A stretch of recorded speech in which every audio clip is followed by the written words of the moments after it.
Bismillahirrahmanirrahim. Assalamualaikum warahmatullahi wabarakatuh. Alhamdulillahilladzi arsala rasulahu bil huda wa dinil haqq liyudhhirahu 'ala dini kullihi wa kafa billahi syahida. Wa asyhadu an la ilaha illallah wahdahu la syarikalah iqraran bihi wa tauhidan wa asyhadu anna Muhammadan abduhu wa rasuluh. Allahumma shalli ala nabiyyina Muhammad wa ala alihi wa man tabi'ahum bi ihsan ila yaumiddin.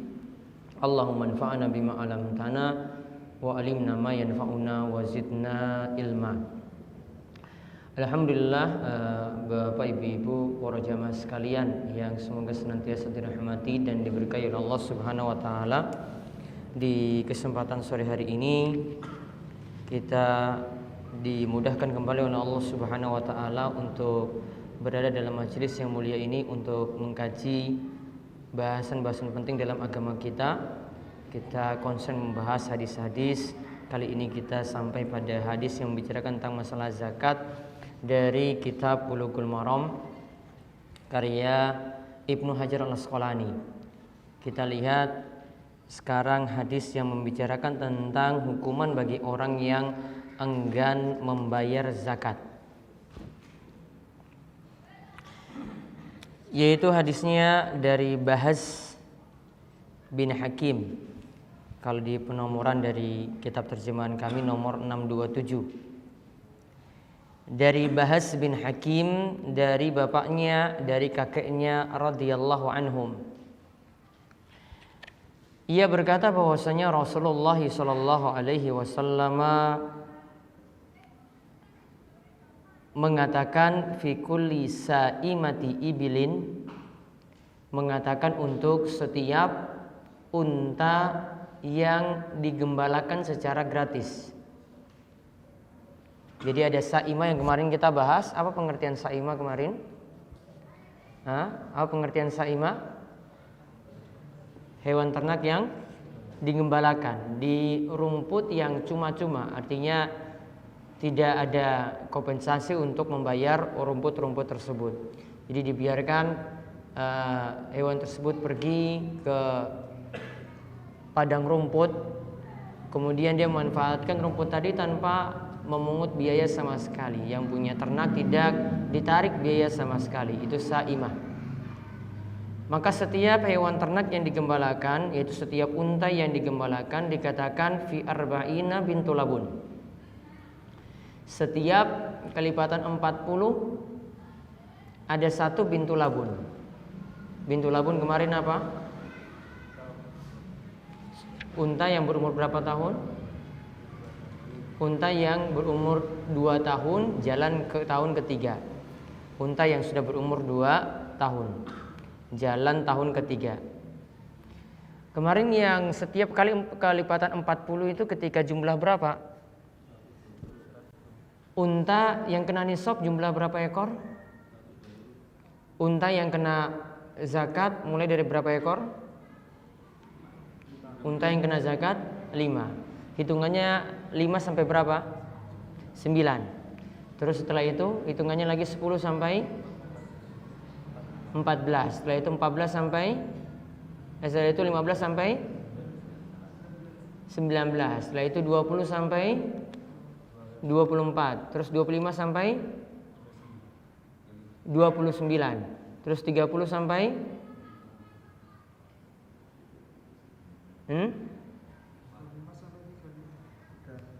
berapa sampai berapa? 25 sampai 35. Terus dari 35, 36 berarti 36 sampai 45. Baru 46 sampai 60. Lalu 61 sampai 75. Lalu 76 sampai 90. Lalu 91 sampai 120. Nah, setelah 120 ke atas itu baru berlaku setiap kelipatan 40 ditambahkan satu bintu labun. Jadi kalimat ini yang dimaksudkan, lihat hadis Anas kemarin yang menuliskan surat, Abu Bakar menuliskan surat kepada Anas. Yang dimaksudkan setiap 40 itu ada satu bintu labun, itu ketika sudah di atas 120 ekor unta. Maka setiap kelipatan 40 ditambahkan 1 bintu labun. Jadi kaitannya dengan hadis Anas kemarin. Lalu kita lihat lagi, la tufarraqu ibilun an hisabiha. Jangan sampai memisahkan. Unta-unta itu tidak boleh dipisahkan dengan tujuan untuk menghindari perhitungan zakat. Jangan sampai dipisahkan untuk menghindari perhitungan zakat. Contoh misalnya, kemarin hitungan kalau unta antara 46 sampai 60. Antara 46 sampai 60 ekor unta, zakatnya adalah seekor anak unta betina yang umurnya 3 tahun. Ya kan? Itu kalau dipisah misalnya jumlahnya 50, dipisah 25 misalnya, nanti hitungannya nanti berbeda. Ya, nanti hitungannya itu berbeda. Jadi kalau dipisah tujuannya untuk ngelabui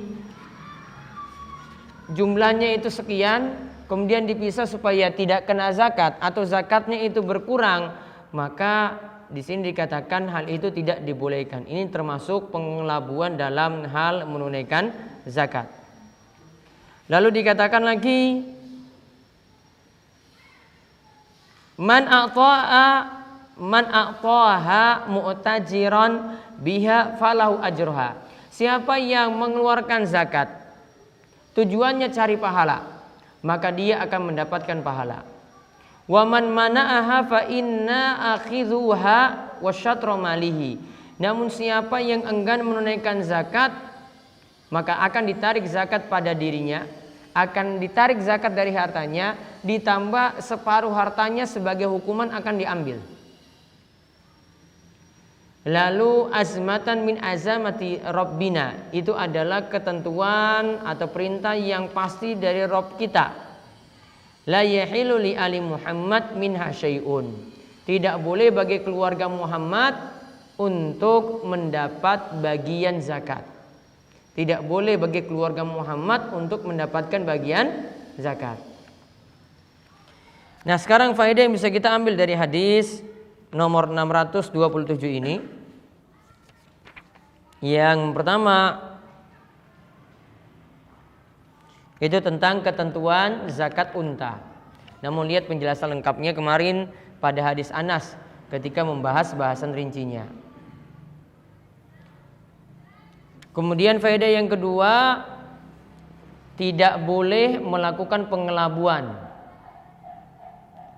atau mengakal-akali dalam perhitungan zakat. Ya, tidak boleh melakukan pengelabuan atau mengakal-akali dalam perhitungan zakat. Contohnya di sini hewannya sudah utuh kemudian dia pisah kandang. Jumlahnya misalnya ada 40, dia bisa 20 bisa jadi tidak kena zakat.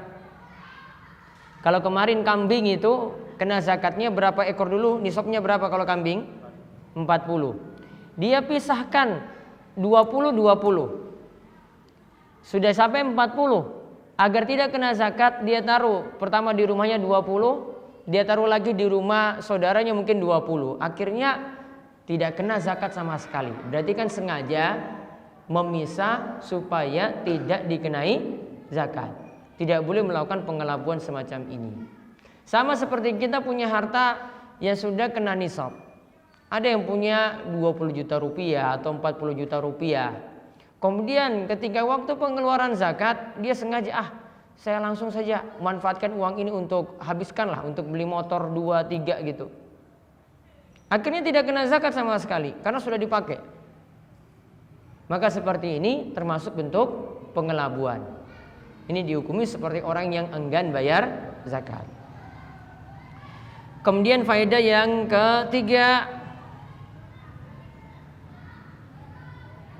orang yang melakukan pengelabuan dalam hal zakat terhitung sebagai orang yang enggan bayar zakat. Orang yang melakukan pengelabuan dalam perhitungan zakat terhitung seperti orang yang enggan membayar zakat.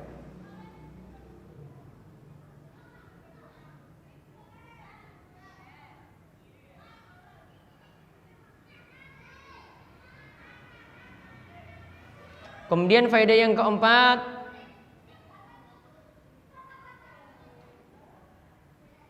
orang yang mengeluarkan zakat untuk cari pahala. Karena di sini dikatakan mu'tajiran biha. Dia keluarkan untuk cari pahala. Dan tentu saja nanti dia mengeluarkannya dari harta-harta yang halal. Maka baginya pahala.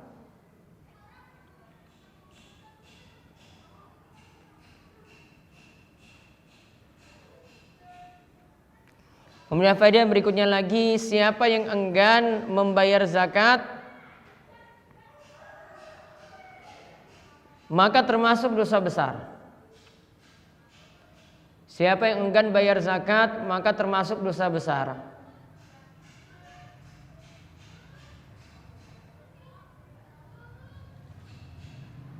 Karena diberikan ancaman dalam hadis ini,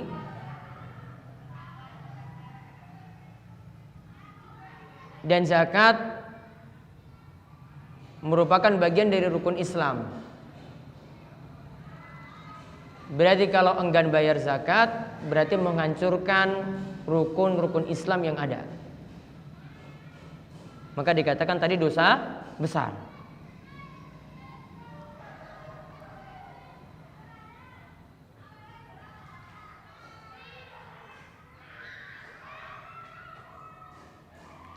Nah, kemudian faedah yang berikutnya lagi, hadis ini menunjukkan hukuman bagi orang yang enggan mengeluarkan zakat.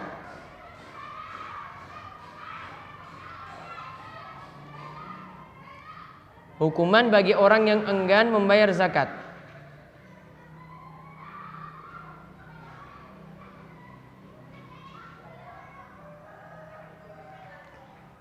Yaitu zakatnya diambil dari hartanya,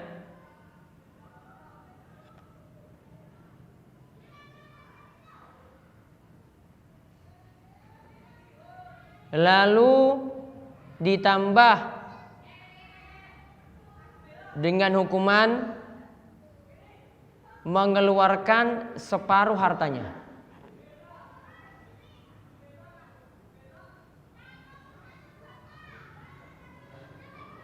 Mengeluarkan separuh hartanya.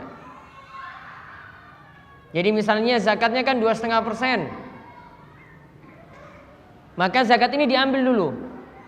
Karena dia lakukan pelanggaran lagi, kan dia nunda-nunda bayar zakat atau enggan bayar zakat, dipaksa lagi, kamu kena hukuman lagi, setengah hartamu diambil sebagai hukuman karena enggan menunaikan zakat, sebagai punishment, sebagai hukuman.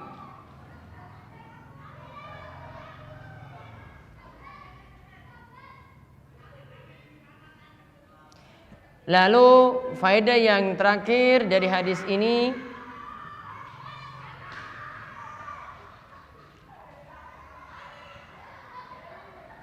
setiap yang menjadi keluarga Nabi Muhammad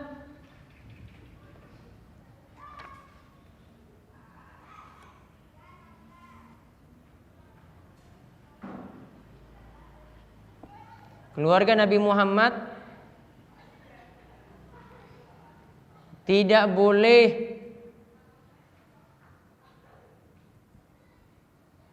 diberikan zakat. Tidak boleh diberikan zakat. Nah, keluarga Nabi yang dimaksud satu, dari Ali Abbas. Dari Ali Abbas. Ali itu artinya keluarga. Jadi dari keluarga Abbas, paman Nabi. Kemudian yang dua, dari Ali Ja'far.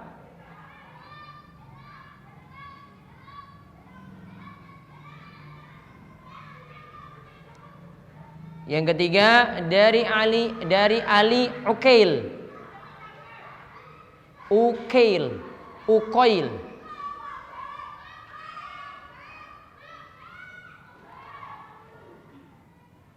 Kemudian yang keempat dari Ali Al-Harith.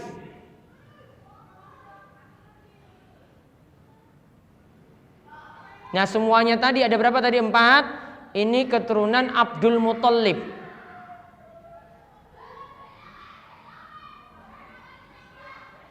Jadi pokoknya yang punya jalur dari Abbas, yang punya jalur dari Ja'far, yang punya jalur dari Ukail, yang punya jalur dari Al-Harith. Nah ini sama sekali tidak boleh kita salurkan zakat pada mereka, walaupun ketika itu mereka miskin. Jadi keluarga Nabi SAW tidak boleh menerima zakat. Ya, setiap keluarga Nabi atau keturunan Nabi tidak boleh menerima zakat.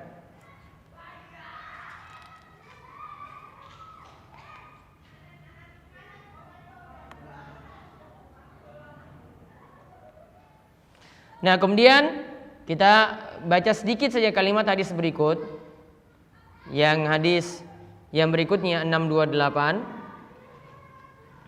dari Ali radhiyallahu anhu. Ini tentang aturan zakat itu harus memenuhi haul dulu.